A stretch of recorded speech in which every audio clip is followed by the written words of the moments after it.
Agora meio-dia, mais 2 minutos. O Thiago Silva está aqui comigo porque ontem, no final do BG, eu disse que a Justiça tinha expedido, dei essa notícia aqui, do mandado de prisão que tinha saído ontem à tarde, do Alessandro Teixeira.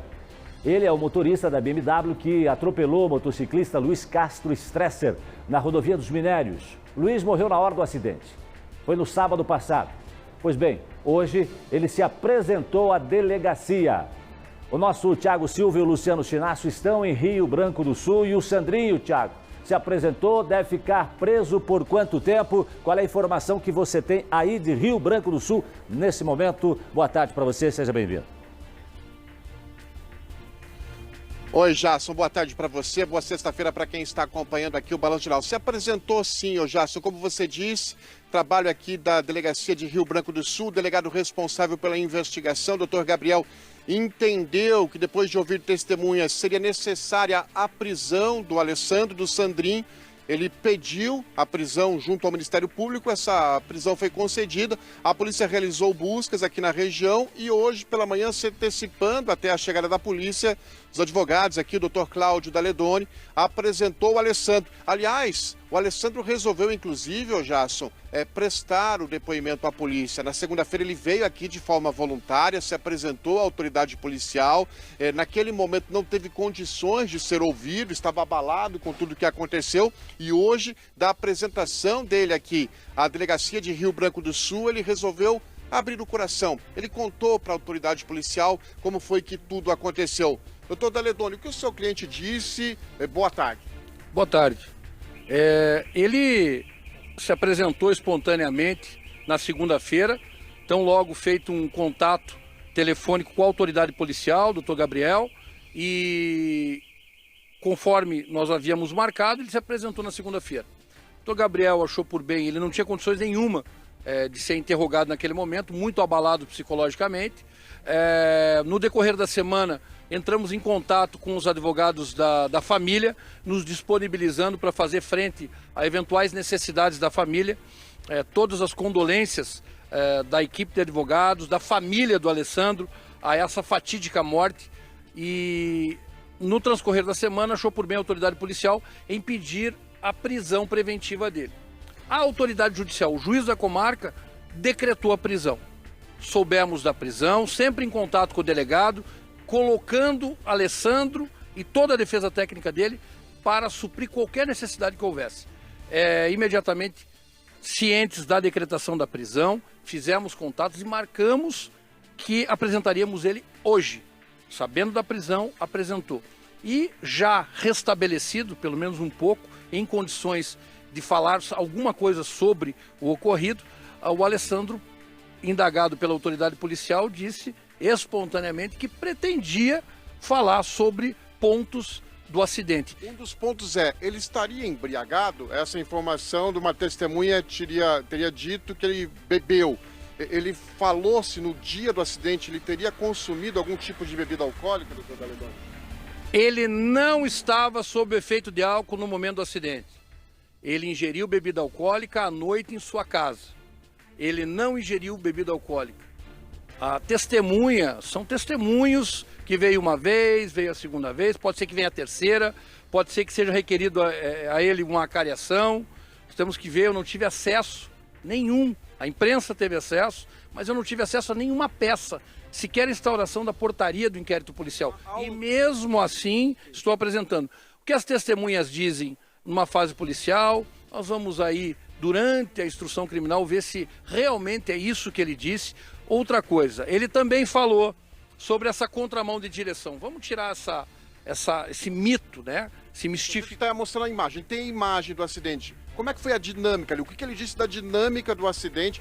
Aparentemente, doutor Daledoni, parece ser uma velocidade um pouco excessiva ali, né? Pelo que a gente pode ver nas imagens. O que ele diz do acidente, do momento da colisão?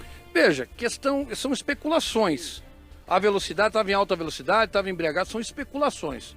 O inquérito policial está aí para investigar, existirá uma apuração judicial em cima disso também, e principalmente, quando ele trafega pela contramão de direção, ele trafega por conta do desvio que fez. Em uma direção defensiva, trafegou na contramão de direção para desviar o início da manobra que fazia ali o motociclista. O motociclista atravessava, ele viu e desviou instintivamente, como uma direção defensiva. Foi por conta disso que ele trafegou naquele curto espaço ali da rodovia, na contramão de direção.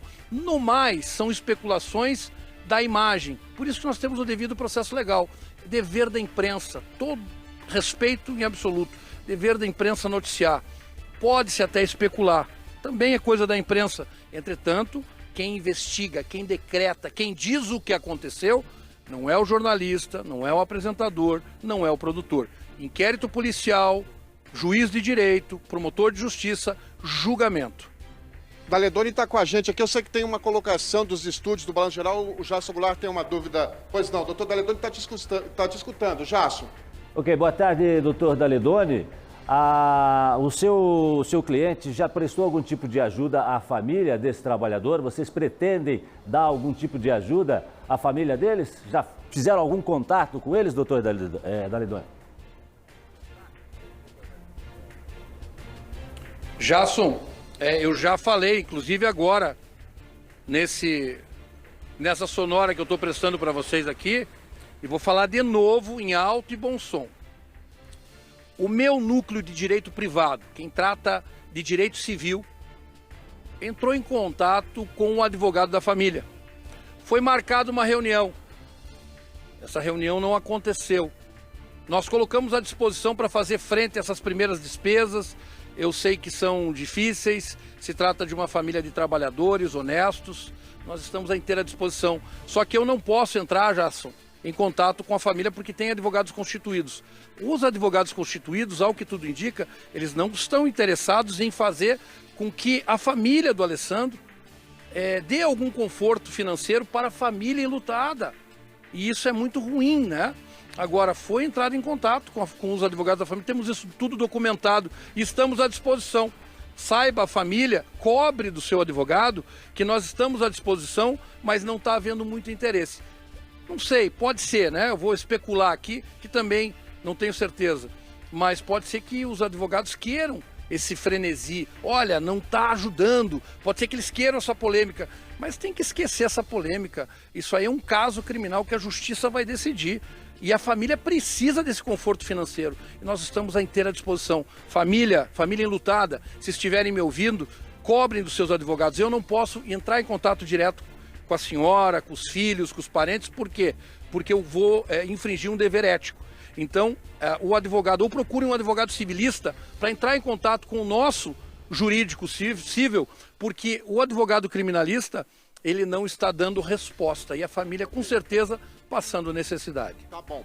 O doutor Daledoni dando detalhes e informações da apresentação do Sandrinho e do Alessandro, aqui à delegacia de Rio Branco do Sul. Ele chegou aqui, Jasson, por volta das 11 horas da manhã, prestou um depoimento de quase 40 minutos aqui ao delegado Gabriel, responsável pela investigação, saiu do prédio aqui da delegacia de Rio Branco do Sul, atravessou a rua e foi ali para o departamento penitenciário. Ele está à disposição da justiça e a partir de agora, é claro, os advogados vão tentar revogar a prisão para que ele responda o processo em liberdade, mas por enquanto o Sandrinho vai ficar preso. Jasso. Tá certo, Thiago, doutor Daledoni, obrigado. Realmente, o doutor Daledoni tem razão quando ele diz que jornalista, que produtor, né, que repórter, né, não julga, não faz trabalho de polícia. É verdade, tudo isso é verdade. Mas nós temos a nossa missão, o nosso papel, que é apresentar os fatos, tá? Os fatos, aqueles que acontecem, né? Os acontecimentos. E nestes acontecimentos, tem um fato novo que surgiu. O Rudinei Vieira teve acesso ao depoimento do amigo do Sandrinho, que estava com ele no momento do acidente. E, num primeiro momento, ele disse uma coisa, depois mudou a versão. Ele teria mentido ou se arrependeu do que disse na primeira vez, hein, Rudinei? Boa tarde para você. Pois é, né, Jasson? Boa tarde para você, uma excelente tarde para todo mundo acompanhando o Cidade Alerta, este caso que vem ganhando repercussão, inclusive aí, né, a gente está fazendo essa cobertura e trazendo a verdade, a gente está trazendo apenas os fatos. E para isso a gente busca as fontes, nesse caso aqui com a gente também, Thiago Oliveira, que é também advogado da família, né, da vítima, né, Thiago Rodrigues, que é advogado que representa ali a família do Luiz Castro Stresser, vítima desse caso, 48 anos, que morreu nesse acidente ali na rodovia dos Minérios no último sábado, quando ia para casa, tinha acabado de sair do trabalho e ia para casa. Bom, como que a defesa agora enxerga, como que vê nesse momento a prisão do motorista da BMW? Boa tarde, Rudinei, a todos do Balanço Geral. Nós enxergamos essa prisão como uma decisão acertada da Justiça de Rio Branco do Sul, né? Esse rapaz deveria ser retirado do seio da sociedade, vez que é um criminoso contumaz no trânsito, né? Um delinquente contumaz no trânsito. Já possui vários registros de infração, já possui outras situações e sempre desconsiderou qualquer tipo de autuação, sempre desconsiderou qualquer multa, qualquer infração. Isso não foi um impeditivo, tampouco a carteira, né? A carteira de motorista foi um impeditivo para que esse rapaz utilizasse do seu veículo como arma para vitimar esse senhor. Perfeito. E olha, como você mesmo disse, né, Jasson, nós tivemos acesso então a esse depoimento da principal testemunha, o jovem que seria passageiro então dessa BMW. Inclusive vamos passar agora primeiro trecho desse depoimento, quando ele fala que os jovens, enfim, que eles não tinham ingerido bebida alcoólica. Vamos acompanhar. Tava só eu e ele, jogando e comendo, a gente pediu uma pizza até, e jogando lá. Depois disso, chegou um amigo e duas amigas lá na casa dele. Nisso, a gente ficou ali até umas 3 da manhã. Eu tava bebendo, o Guilherme, as duas bebendo até certo horário ali, até os horários. Só que não tava bebendo? Não tava, porque ele tava jogando ali, não queria beber e tal, e nem fumar ali naquele momento ele tava.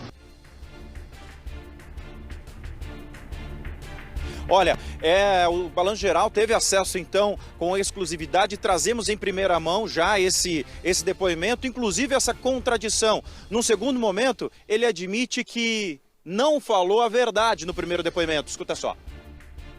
Ontem, infelizmente, eu acabei mentindo sobre o depoimento pelo fato de também ficar com medo, não estar preparado para esse momento também e por coisas que vieram falar para mim. O Alessandro te instruiu para falar alguma coisa?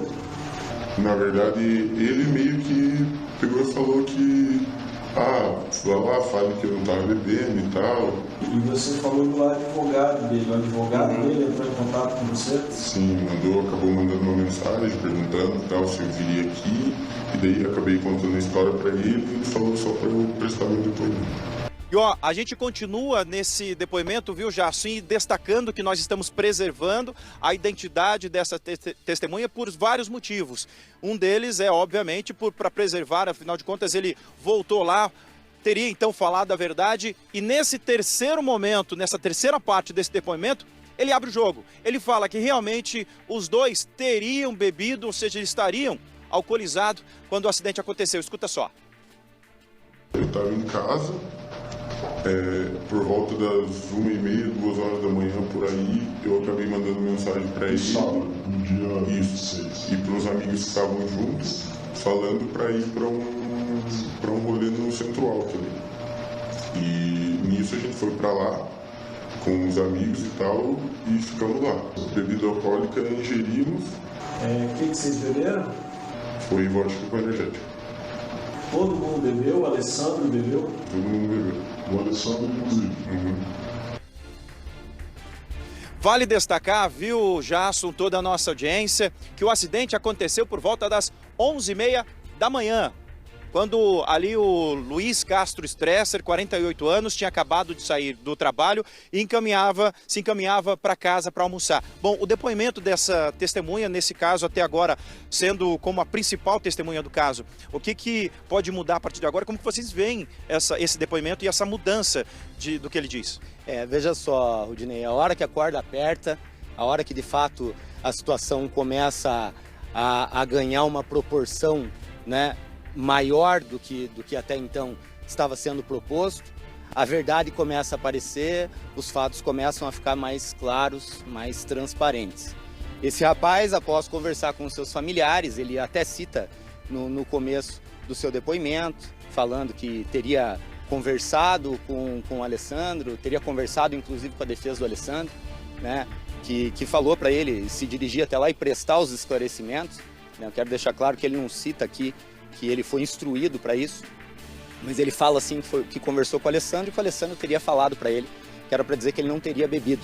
E agora ele retorna já dizendo que eles passaram a noite inteira consumindo, que as festividades deles ali terminaram por volta das 11 horas da manhã, certo? E nós temos ali em torno de 30 a 50 minutos para o acontecimento do acidente. Um fato muito importante que esse rapaz também cita. Ele cita, questionado pelo delegado, inicialmente, que Alessandro teria invadido a contramão para promover ali o desvio da motocicleta, falando que na entrada da curva, a 120 por hora, que na entrada da curva ele tenta retirar do motociclista e o delegado prontamente, brilhantemente, aponta para ele que a entrada da curva é o local dos fatos. Agora, outro ponto também, né, até levantado aqui pelo Jasson, esse auxílio, né, da família, esse apoio por parte ali do motorista, enfim, vocês receberam então esse contato para ter esse auxílio, esse apoio por parte do Alessandro, enfim, da família dele? Me causa até certa estranheza dizer que recebemos um contato para auxílio, para apoio, quando na verdade nós recebemos um contato de um advogado citando tão somente que precisava falar conosco, não expôs qualquer tipo de situação, e posteriormente, após a manifestação da defesa, nós tomamos conhecimento que este contato era tão somente utilizado para evitar a prisão, porque esse contato foi trazido aos autos, dizendo que era qualquer tipo de prestação de auxílio, né? E essa não é a realidade. Nós temos essa conversa, de fato nós temos essa conversa não evoluiu, fomos procurados num único momento,